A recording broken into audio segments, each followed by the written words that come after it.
During the High Middle Ages, Chartres Cathedral operated a famous and influential cathedral school, an important center of scholarship. It developed and reached its apex in the 11th and 12th centuries. It was a transitional period, at the very start of the Latin translation movement and right before the spread of medieval universities, which eventually superseded cathedral schools and monastic schools as the most important institutions of higher learning in the Latin West.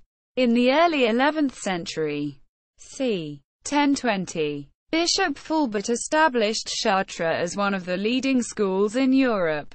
Although the role of Fulbert himself as a scholar and teacher has been questioned, perhaps his greatest talent was as an administrator, who established the conditions in which the school could flourish.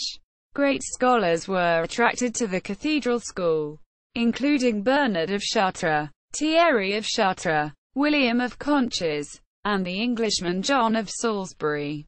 These men were at the forefront of the intense intellectual rethinking that culminated in what is now known as the 12th century Renaissance, pioneering the scholastic philosophy that came to dominate medieval thinking throughout Europe.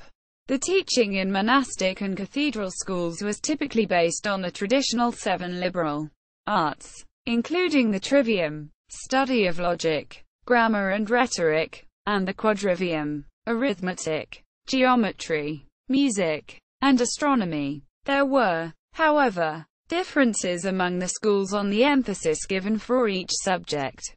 The Chartres school placed special emphasis on the quadrivium, the mathematical arts, and on natural philosophy. The school of Chartres' greatest period was the first half of the 12th century. At Chartres, however, masters lacked the relative autonomy that was developing around the schools of Paris, and the small city did not support the large number of students that were found at Paris. By the later 12th century, the status of the school was on the wane. It was gradually eclipsed by the newly emerging University of Paris, particularly at the school of the Abbey of St. Victor. The Victorines. Bibliography. Edouard Jonot. Rethinking the School of Chartres. Toronto. University of Toronto Press. 2009. The School of Chartres in A History of Western Philosophy Volume 2, by Ralph McInerney.